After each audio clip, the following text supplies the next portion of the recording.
Novak, how are you? Because you fell over in the third set, you were wincing and stretching a bit. How are you, and do you think you'll be ready for the rest of the tournament? First of all, thanks for staying in late or early for this press conference. I had to do, post-match all the part of my recovery program because I didn't feel so great, in the last 20 minutes of the match or so.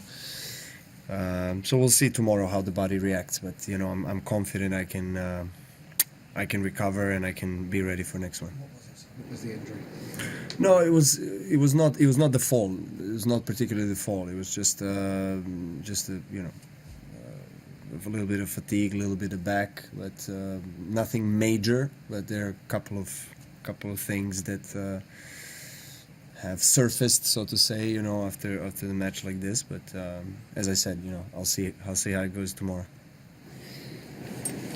Do you think cheering of spectators encouraged you to show the best possible performance until the end of this marathon match? Well, the support of the crowd was was great for both me and him, and I want to thank the crowd for staying in very late. We played almost till 1 in the morning, and I do have lots of support, lots of people from Serbian community that come out just to back me up, and it's really nice to see actually that people stay, and there was quite a lot of people still till the end of the match, even though it was that late. People love tennis, and of course, we try to perform our best in front of them, for them, and for ourselves as well. Two quick ones, if you don't mind. You and Medvedev seemed to share quite a long joke at the net at the end, and he was whispering in your ear. Was that something suitable you're allowed to share in here?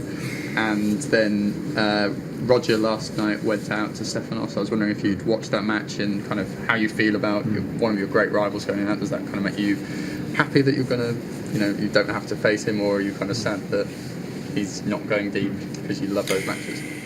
Well, we have lots of respect for each other with Medvedev. We've practiced a lot of times together in the past several years because he also resides in Monaco, and I get to see him a lot. And so he asked me whether he made me sweat at all, tonight. I just laughed because, I think the answer is obvious.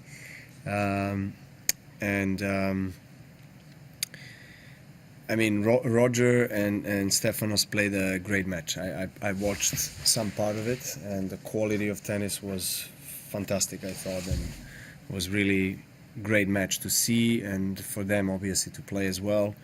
Stefanos showed great maturity and ability to cope with pressure, in those moments when obviously it's Roger and crowd and support and everything that is happening, and considering everything that he was going against, Tsitsipas did phenomenally well. So, for someone that is 20 years old, it's definitely very impressive. So, I wish him all the best the rest of the tournament. Roger also played well, but it was a very close match. 1 or 2 points here and there have decided. Novak. Next opponent is Kei Nishikori. So you have good record against Kei. So is this advantage for you? So what do you think about next match?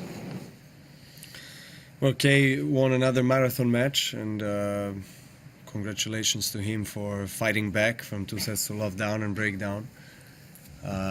He's a fighter. He's a very talented player, one of the quickest players on the tour.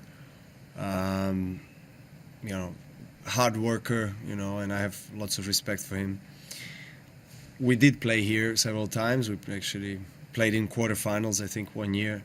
But every year is different. So every match that you play against each other is different. So I expect him, obviously, to come out to try something new. I've beaten him, many times that we played against each other in the last couple of years, and that we played on different surfaces, but it was a couple of very close matches. So I expect a tough one.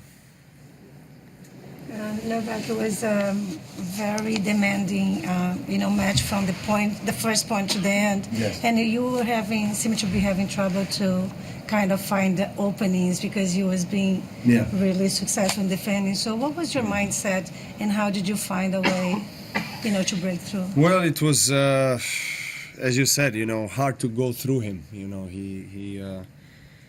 So it was a kind of a cat and a mouse game, for most of the match. That's why it was so lengthy.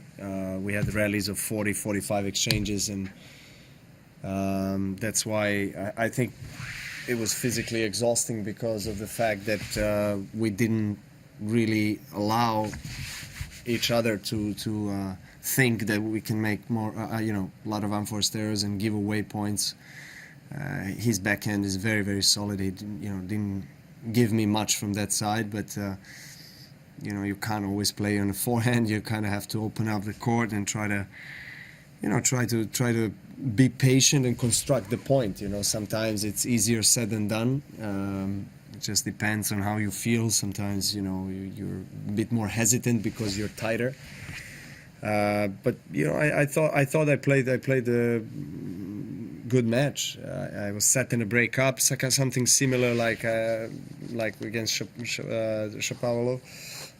Unfortunately, I again lost my serve and got him back to the match, and tie-break was not that great for me. And after that, first 4 games of the third set were crucial.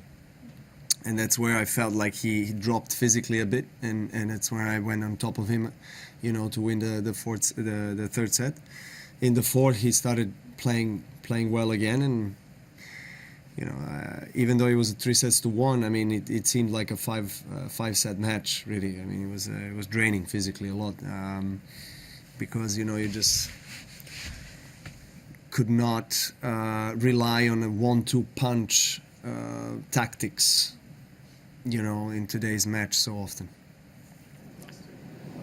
Novak, on the broadcast and on social media coverage of this tournament, there's a lot of use of the many cameras they have in the tunnels around Rod Laver Arena and around the tournament.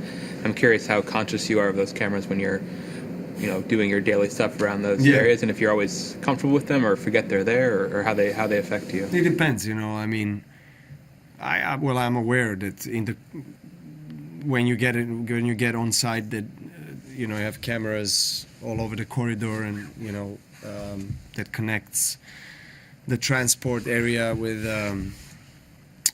locker rooms and gym. That's where we commute the most. So yeah, I know. I mean, look, the only thing that I don't like is that there's no connection between the ice baths and recovery center and the locker room. So I've seen a lot of players, including Fabio Fognini, who is our favorite male model, in his bathrobe, going back and forwards, and also it's, I mean, for us, I guess for women is even worse, because they have to go out and they're in the towel because they just went out from the bath and they didn't carry their bag to change their clothes, so they have to go back, and there's a camera and corridors and people, and so that's the only thing that I mind a little bit, But other than that, we live in Big Brother society, so I guess you just have to accept it. No, can I ask you about the super tie breaks that are in use here, the first to 10 points?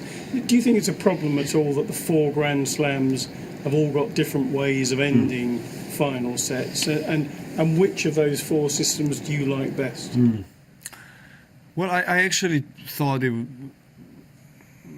was a good change. It was a good innovation to say you play a super tie break. I don't mind it personally. I'm more in favor of closing out the match in a tie break or super tie break rather than going for 11 hours like Isner and Mahou. But those type of matches are part of the history, and I understand that, and I understand that. Those are the matches that you remember, but I think statistically, percentage-wise, if you see, I mean, there's just a lot of matches that people don't recall, that go for distance, and then actually the players who are part of those matches get hurt for the next round, like Isner did actually against Mahut in Wimbledon. You know, he retired his next match or he couldn't move. So that's the only part. You know, I think the super tiebreak is fine. And in regards to all the 4 slams having 4 different rules, you know, it's not something that we used to see because they're very united in every sort of say innovation or change. But I don't see it in any negative context, you know, towards their unity or players. You know, it's actually interesting that 4 of them have a different rule. Thank you.